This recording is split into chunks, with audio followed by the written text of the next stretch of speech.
தேர்தலுக்கு பிந்தைய கருத்து கணிப்பு முடிவுகள் வெளியிடப்பட்டிருக்கின்றன.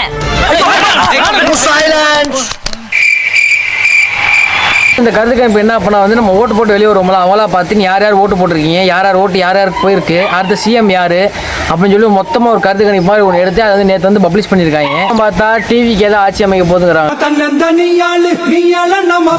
இன்னொரு பக்கம் பார்த்தா டிஎம்கே தான் ஆட்சி அமைக்க போதுங்கிறாங்க, இன்னொரு பக்கம் பார்த்தா ஏடிஎம்கே தான் ஆட்சி அமைக்க போதுங்கிறாங்க. என்டிகேவே போடலை, அந்த என்டிகேங்கிற கட்சியை வந்து இவங்க எடுத்துட்டாங்க போட்டிருக்கு, ஃபுல்லாக அதர்ஷனம் போட்டு வச்சிருக்காங்க. Thavasi Virumandi Seenichami majority exit polls வந்து தெளிவாக வந்து இந்த கட்சி தான் வந்து ஆட்சி அமைக்க போகுது, இந்த கட்சியில இருந்து தான் வந்து அடுத்த சிஎம் வரப்போறாங்க முத கொண்டு அந்த கருத்து கணிப்பு வந்து சொல்லுது.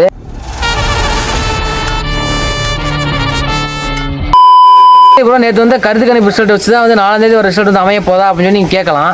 ஆனால் வந்து கண்டிப்பாக அப்படி கிடையாது. ஏன் அப்படின்னா வந்து இவங்க எப்படி ரிசல்ட் அந்த கருத்து கணிப்பு எப்படி எடுத்திருக்காங்க அப்படின்னா வந்து ஓட்டு போட்டு வருவாங்கல்ல, வரவங்கள்ட்ட வந்து நீங்கள் யாருக்கு ஓட்டு போட்டிருக்கீங்க அப்படின்னு சொல்லி கேட்குறாங்க.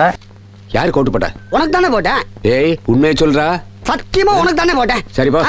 ஆனால் வந்து அதிலே வந்து அவங்க சில பேர் மாற்றிலாம் சொல்லியிருப்பாங்க. ஏன்னா வந்து இந்த கட்சியில் காசு வாங்கிட்டு வந்து வேற கட்சி சொன்னோம்னா கும்பிடுவாங்க, அதனால வந்து எல்லாரும் மாற்றி தான் சொல்லியிருப்பாங்க. அந்த ஆள்கிட்ட என்ன சொன்ன? அவனுக்கு போட்டேன்னு சொன்னேன். ஏன்ட்டு என்ன சொன்ன? உனக்கு போட்டேன்னு சொன்னேன். இதுல எதுல உண்மை?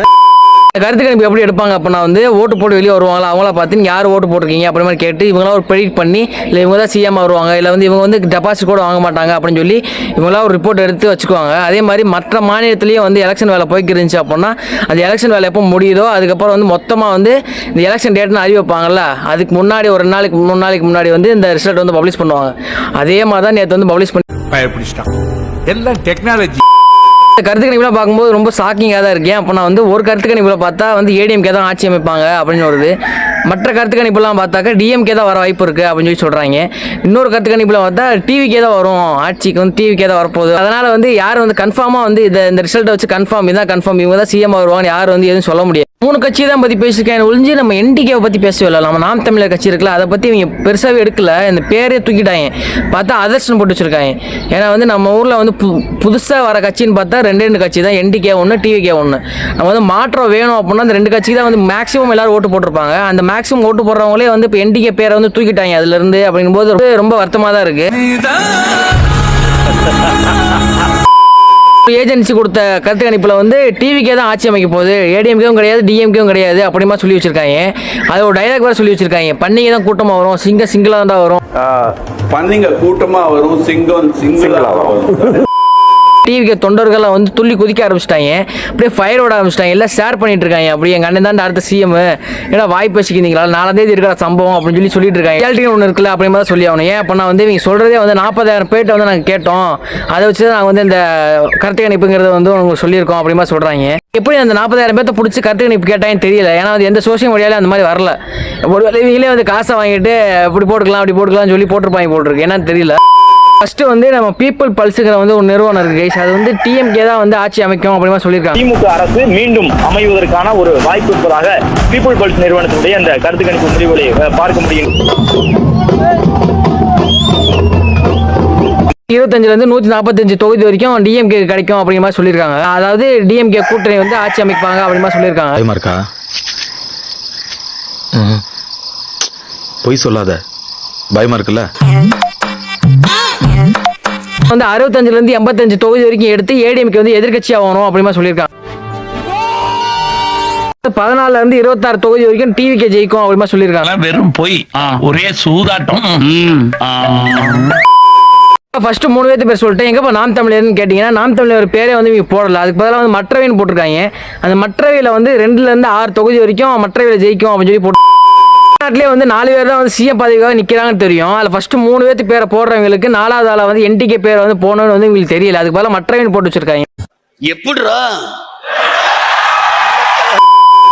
வந்து ஜேவிசிங்க ஒரு நிறுவனம் வந்து என்ன சொல்லுது அப்படின்னா வந்து டிஎம்கே வந்து 75 95 தொகுதி வரைக்கும் எதிர்கட்சியாக தான் வரும், ஆனால் வந்து ஏடிஎம்கே தான் வந்து ஆளுங்கட்சியாக போகும், வெல்ல வாய்ப்பு இருப்பதாகவும் கணித்திருக்கிறது ஜேவிசி போல்.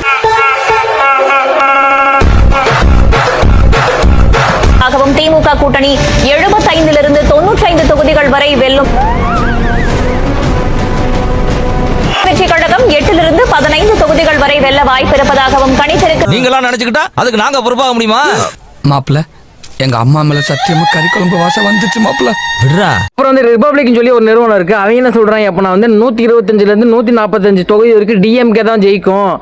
எதிர்க்கட்சியா வர்றது வந்து 65 தொகுதியில இருந்து 85 தொகுதி வரைக்கும் எடுத்து அதிமுக தான் வந்து எதிர்க்கட்சியா வரும்னு சொல்லியிருக்காங்க. அப்படியும் மீண்டும் திமுக ஆட்சி என்றும் அதில் திமுக கூட்டணி 125லிருந்து 145 தொகுதிகள் வரை வெல்ல வாய்ப்பிருப்பதாகவும் அதிமுக கூட்டணியை பொறுத்தவரையில் 65லிருந்து 80 தொகுதிகள் வரையும் தமிழக வெற்றிக் கழகம் 18லிருந்து 24 தொகுதிகள் வரை வெல்ல வாய்ப்பிருப்பதாக கணிக்கப்பட்டுள்ளது. 4 pieces. வந்து மற்றவை அதாவது நம்ம நாம் தமிழரை வச்சு பார்த்தாக்க 1ல இருந்து 6 சீட் வரைக்கும் எடுக்கும் அப்படின்னு சொல்லியிருக்காங்க. இந்த கருத்து கணிப்பு வச்சு பார்க்கும்போதும் டிஎம்கே வந்து ஆட்சி அமைப்பாங்க, ஏடிஎம்கே வந்து எதிர்க்கட்சியா வரும். ஆமாதான் ஆமாதான். எதுக்குடா மீசிய முடிக்கிட்டு இருக்க? ஆமாதான். ஒண்ணு இல்லையா அதேதான் நீங்க வந்து CNN அவங்க என்ன சொல்றாங்க அப்படின்னா வந்து டிஎம்கேக்கும் ஏடிஎம்கேக்கும் வந்து டஃப் காம்படிஷன் போகும் இவங்க ரெண்டு பேத்துக்குள்ள.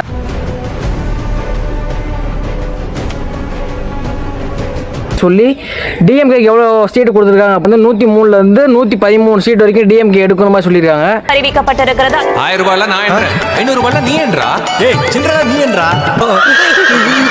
அதே மாதிரி ஏடிஎம்கே வந்து 114ல இருந்து 124 தொகுதி வரைக்கும் ஜெயிக்கும் அப்படிமா சொல்லியிருக்காங்க. அந்த சூரியக்காரர்களை யாருமே கட்டவே முடியாதா? ஏன் கட்டுவோம், நான் கட்டுறேன். டிவிகேக்கு வந்து ஒரு 4ல இருந்து ஒரு 10 இடம் சொல்லியிருக்காங்க. அப்புறம் வந்து நம்ம என்டிகேக்கு வந்து ஒரு 2ல இருந்து ஒரு 6 இடம் வரைக்கும் கிடைக்கும்னு சொல்லி CNN ரிப்போர்ட் வந்து சொல்லுது. வச்சு பார்க்கும்போது வந்து ஒன்னு ஏடிஎம்கே ஆட்சி அமைக்கும், டிஎம்கே ஆட்சி அமைக்கிற மாதிரி தான் சொல்லியிருப்பாங்க. மீண்டுமா ஆசிஸ் மை இந்தியா நிறுவனம் வந்து உள்ள வருது. இது யாரோடதுன்னு பார்த்தா நம்ம பிரதீப் குப்தா இருக்காருல்ல, அவரோட கம்பெனி. இவங்க என்ன சொல்றாங்க அப்படின்னா வந்து 120 இடத்துல வந்து ஜெயிக்கிறதுக்கு வாய்ப்பு இருக்கு அப்படிங்கிற மாதிரி சொல்றாங்க. இந்த பாவியிடம் வந்து எங்களை காப்பாற்ற வந்த பரமபிதாவே. தாவேகா முன்னிலை என்று ஆக்சிஸ் மை இந்தியா கருத்து கணிப்பை வெளியிட்டிருக்கிறது. 98 முதல் 120 தொகுதிகள் வரையும்.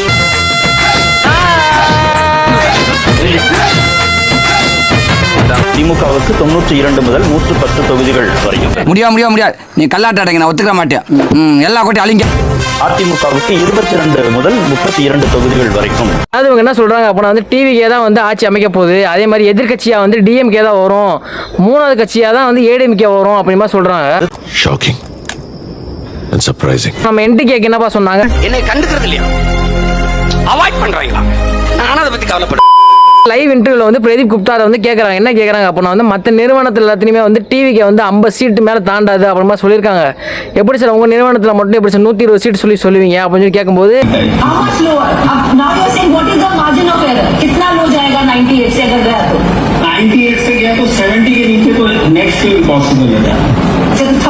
நூற்றி 120 வரும். ஆனால் 70ல இருந்து வச்சுக்கோங்க அப்படிங்கிறாரு. ஏன்னா 120 எங்க இருக்கு, 70 எங்க இருக்கு, அப்படியே குறைச்சிட்டாரு. என்னடா இப்போ இதான் கருத்து கணிப்பு இது ஃபுல்லாக பார்த்தாச்சு. இப்போ இதில் வந்து டிஎம்கே மொத்தம் வந்து எத்தனை பேர் சொல்லியிருக்காங்க, ஏடிஎம்கே மொத்தம் எத்தனை பேர் சொல்லியிருக்காங்க நம்ம பார்ப்போம். மொத்தம் 4 பேர் சொல்லியிருக்காங்க டிஎம்கே வந்து ஆட்சி அமைக்கும் அப்படிங்கிற மாதிரி. அதே மாதிரி ஏடிஎம்கே வந்து ஆட்சி அமைக்கிறது வந்து ஒரு 2 பேர் சொல்லியிருக்காங்க. அதே மாதிரி டிவிக்கு ஆட்சி அமைக்கும் சொல்லி ஒரு ஆள் சொல்லியிருக்காங்க. அதே மாதிரி என்டிகேக்கு வந்து 0. என்டிகேக்கு வந்து யாருமே பெருசாக சொல்லலை. ஃப்ரண்ட் ரோல உட்காந்துக்கிட்ட எங்களை தான் மூளையில் தூக்கி போட்டானுங்க. அடுத்த வருஷம் நாங்கெல்லாம் போட்டோல வருமா இல்லையான்னு கூட தெரியல. ப்ரொடக்ஷன் பண்ண எலெக்ஷனாக வந்து இந்த எலெக்ஷனாக தான் இருக்கும்னு நினைக்கிறேன் எனக்கு தெரிஞ்சு. ஏன் வந்து போன எலெக்ஷன்லாம் வந்து யார் வந்தால் வந்துட்டு போகிறாங்க, மிஞ்சி போனால் ஏடிஎம்கே வரும், டிஎம்கே வரும் அப்படி மாதிரி நினச்சிக்கிருந்தோம். ஆனால் வந்து இந்த வருஷம் வந்து புதுசாக மறந்தவங்க வந்து எப்படி எடுத்திருப்பாங்க, டிவிக்கு வந்து எவ்வளோ சீட்ஸ் வாங்கியிருக்கோம், என்டிகே எவ்வளோ சீட்ஸ் வாங்கியிருக்கோம், டிஎம்கே அடுத்த ஆட்சிக்கு வந்துருவாங்களா இல்லை வரமாட்டாங்களா, மாற்றம் வருமா வராதா அப்படின்னு சொல்லி எல்லா மனசுலையும் வந்து இந்த கேள்வி ஒன்று இருக்குது. அதுவா தான் இருக்கும். இல்லண்ணே இதுவா தான் இருக்கும். இல்ல அதுவா தான் இருக்கணும். இல்லண்ணே இதுவா தான் இருக்கணும். சரி, இதுவா இருந்தாலும் அதுவா இருந்தாலும் எதுவா இருந்தாலும் மெதுவா இன்னைக்கு நான் கண்டுபிடிச்சாகணும். புறப்படு. அதனால் வந்து இந்த எலெக்ஷனை வந்து ரொம்ப வந்து மைனூட்டாக வந்து பார்த்துட்டு இருக்காங்க. அதே மாதிரி நம்ம 4ஆம் தேதி ரிசல்ட்டை பார்க்கவும் டிவி விட்டு யாரும் வெளியே போக மாட்டாங்கன்னு நினைக்கிறேன். ஏன்னா அவ்வளோ பிஸியாக வந்து டிவிலேயே உட்காந்து பார்ப்பாங்க. 4ஆம் தேதி ரிசல்ட்டை வச்சு யார் ஆட்சி அமைக்க போகிறா, யார் வந்து எதிர்கட்சியாக வர போகிறா, யார் வந்து 3வது கட்சியாக வர போகிறா அப்படின்னு மட்டும் எல்லாமே தெரியும். இப்போயே வந்து எல்லாருமே வந்து எங்கள் ஆள் தான் சிஎம் அப்படின்னு சொல்லி யாரும் பந்தால தெரியாதீங்க. அவர் ரொம்ப பின்னாடி ரொம்ப ஒத்தப்படுற மாதிரி ஆகி போயிடும். அதனால் வந்து உங்கள் தம்பியாக நினச்சி சொல்கிறேன். அதே வாய்ப்பில்லை ராஜா, மெஜாரிட்டி வயசில் ஜெயிக்கும் அப்படின்னு சொல்லி சொன்னாங்களே நம்ம ஆசிஸ் மை இந்தியா, நம்ம பிரதீப் குப்தா அவங்க கம்பெனி. இவர் அதே மாதிரி தான் வந்து போன தடவை வந்து பிஎம் எலெக்ஷனில் வந்து அப்படி தான் வந்து மோடி வந்து வின் பண்ணுவார் அப்படிமா சொல்லி அப்புறம் கடைசியில் வந்து அது மாறி போய் எல்லாத்துக்கும் தெரியும் நினைக்கிறேன். அப்புறம் அவங்க எப்படி அவங்க கூட்டணி வச்சு எப்படி பிஜேபி ஆட்சிக்கு வந்தாங்கன்னு எல்லாத்துக்கும் தெரியும். டெலிவிஷன்லேயே வந்து உட்காந்து அழுகிறாரு, தேம்பி அழுகிறாப்புல, ஐயோ தப்பா சொல்லிட்டேன்னு. பாஜக அபார வெற்றி பெறும் என்று அவர் கணித்திருந்த அந்த தேர்தல் கணிப்பானது தவிடுபொடியான நிலையில் அவர் நேரலையிலேயே கதறி அழும் அந்த காட்சிகளானது தற்போது வெளியாகி இருக்கிறது. அதனால வந்து அவர் தான் வந்து இந்த தடவை வந்து டிவிக்கே தான் வந்து மெஜாரிட்டி ஜெயிக்கும் அப்படின்னு சொன்னதுனால வந்து அது யோசிக்கிற மாதிரி தான் இருக்கு. தயவு செஞ்சு இவர் சொன்னதால வந்து யார் நாங்கள் அண்ணன் தான் சிஎம் அப்படின்னு சொல்லி யாரும் இருக்காதீங்க. வெயிட் பண்ணுங்க, 4ஆம் தேதி பார்ப்போம். 4ஆம் தேதி சப்போஸ் விஜய் தான் சிஎம் ஆயிட்டார் அப்படின்னா சந்தோஷம் தான். சிஎம் ஆனாலும் சந்தோஷம் தான். எல்லாம் பார்த்துப்பா. ரொம்ப நன்றி. இதுக்கு வந்து சீட்டு கம்மியாக கொடுத்துருக்கீங்க அப்படின்னு சொல்லி ட்விட்டரில் எல்லாரும் சண்டை போட்டுருக்காங்க. ஆனால் வந்து என்டிகேக்கு வந்து 0ன்னு சொல்லியிருக்காங்க. அது மற்றவேன்னு வேற போட்டு வச்சிருக்காங்க. அதுக்கெல்லாம் வந்து என்டிகே வந்து யாருமே எதுவும் கொந்தளிக்கல செய்யலை. அவங்க வந்து அமைதியாக தான் இருக்காங்க. ஓட்டு காசு கொடுக்காம நேர்மையான பாலிடிக்ஸ் பண்ணது யார் அப்படின்னா வந்து நம்ம நாம் தமிழர் கட்சி மட்டும்தான். மற்றவங்களாம் வந்து ஓட்டுக்கு வந்து காசு கொடுத்து ஓட்டு போடுங்க அப்படின்னு சொல்லி சொல்லுவாங்க. ஆனால் வந்து மக்கள் அவங்க காசு எடுத்துகிட்டு வந்து இந்த சீமான வச்சுக்க வந்து எலெக்ஷனுக்கு தேவையான வேலையை பாரு அப்படின்னு சொல்லி அவங்க வந்து கொடுக்குறாங்க. அந்த மாதிரி புதுவிதமான வந்து அரசியலை வந்து நம்ம இந்த எலெக்ஷனில் தான் பார்த்துருக்கோம். இந்த எக்ஸிட் போல பார்த்தாக்க அவங்களாம் ஃபீல் பண்ணுவாங்கன்னு கேட்டிங்கன்னா கண்டிப்பாக ஃபீல் பண்ண மாட்டாங்க. அப்படின்னா வந்து உடனே வந்து யாரை வந்து ஆட்சி அமைக்க மாட்டாங்க. கொஞ்சம் கொஞ்சமாக தான் ஆட்சி அமைப்போம் அப்படின்னு சொல்லி கொஞ்சம் கொஞ்சமாக தான் வெயிட் பண்ணி தான் அவங்க வந்து ஆட்சி அமைக்கணும்னு நினைப்பாங்க. தவிர்த்து உடனே வந்து ஆட்சி அமைக்கணும் அப்படின்னு சொல்லி என்டிகே அவங்க சார்பில் வந்து கண்டிப்பாக நினைக்க மாட்டாங்கன்னு நினைக்கிறேன். முடிஞ்சு போன எலெக்ஷனை விட இந்த எலெக்ஷனில் வந்து அவங்க சீட் கன்வர்ஷன் இருக்குது. ஏன்னா வந்து போன எலெக்ஷன்லாம் வந்து சீட் கன்வர்ஷன் வந்து கிடையாது அவங்களுக்கு. ஏன்னா வந்து இந்த எலெக்ஷனில் வந்து கண்டிப்பாக வந்து 1லேருந்து ஒரு 5 சீட்டாவது நமக்கு வந்து கிடச்சிடும் அப்படின்னு சொல்லி அவங்க நம்புவாங்க. இந்த எலெக்ஷனில் மட்டும்தான் வந்து எல்லாருமே வந்து மாற்று கட்சி வேணும் புதுசாக வந்து வேற யார்ட்ட ஓட்டு போடுவோம் அப்படின்னு சொல்லி தான் எல்லாரும் மனசில் நினச்சிருப்பாங்க. ஒன்று டிவிக்கே ஓட்டு போட்டிருப்பாங்க, என்டிகே ஓட்டு போட்டிருப்பாங்க. கண்டிப்பாக வந்து என்டிகேக்கு ஓட்டு வந்திருக்கும். சீட் வந்து இந்த எலெக்ஷனில் வந்து அவங்களுக்கு கிடைக்குங்கிறது அவங்களுக்கு தெரியும். அதனால தான் வந்து இவ்வளோ அமைதியாக இருக்காங்க. மனசில் வந்து நீ மற்றவேன்னு சொல்லிங்கன்னா நீ எப்படிப்பட்ட ஆளுன்னு தெரியல. ஏன்னா வந்து போன எலெக்ஷன்லேயே வந்து 8% ஆஃப் ஓட்டு வந்து காமிச்சிட்டாங்க. அதாவது 3வது பெரிய கட்சினே காமிச்சிட்டாங்க போன தடவை. அந்த கட்சியை வந்து நீ எதுக்கு மற்றவேன்னு போடாமல் என்டிகேன்னு போட்டு போக வேண்டியதானே? அது எதுக்கு மற்றவேன்னு போடுற? இப்படிலாம் பண்ணக்கூடாது. ஏன் அப்போ நான் வந்து மற்ற கட்சியை விட என்டிகேல வந்து ஐடியாலஜி வந்து வேறு மாதிரி இருக்கும். மற்ற கட்சியில் வந்து ஒரு மாதிரி சொல்லியிருப்பாங்க, இவர் வந்து ஒரு மாதிரி சொல்லியிருப்பாரு. அதனாலேயே வந்து இவரை வந்து அந்த கணக்கில் வந்து சேர்த்துக்க பண்ணிக்கிறாங்க. ஆனால் என்டிகேங்கிற பேர் போடல வந்து இவங்க என்ன குறைஞ்சி போயிடுவாங்க. தனி மெஜாரிட்டியாக வந்து ஒரு ஆட்சி அமைச்சிட முடியுமான்னு சொல்லி நிறைய பேருக்கு கேள்வி இருக்கும். ஆனால் வந்து அந்த கேள்வியோட பதில் வந்து இந்த எலெக்ஷனில் கண்டிப்பாக தெரிஞ்சுன்னு நினைக்கிறேன். அதே மாதிரி வெயிட் பண்ணுங்கள், 4ஆம் தேதி ரிசல்ட் வரட்டும். அதுக்குள்ளே யாரும் எதுவும் அவசரப்படாதீங்க, பார்த்து யாரும் வந்து நம்பிடாதீங்க. ஏன்னா வந்து எக்ஸிட் போலுங்கிறது வெறும் எக்ஸிட் போல் அவ்வளோதான். எக்ஸிட் ஆயிடுச்சு, அதோட நிப்பாட்டிக்கிங்க. அதை வச்சு தான் வந்து 4ஆம் தேதி ரிசல்ட்டு அப்படிங்கிற மாதிரி நினைக்காதீங்க. 4ஆம் தேதி ரிசல்ட் வந்து நல்லதே நடக்கும். அப்படியே மனசு நினச்சிங்க. யார் சிஎம் வந்தாலும் ஏற்றுக்கொள்ளப்படும். பண்ண முடியாது நம்மளால. அதை வந்து அதையும் மைண்டில் வச்சுக்கோங்க. யார் சிஎம் வந்தாலும் ஏற்றுக்கொள்ளப்படும். அவ்வளோதான். ஓகே, அடுத்த சூப்பரான வீடியோ சந்திங்கன்னா டாடா பை, டேக் கேர், பாய்.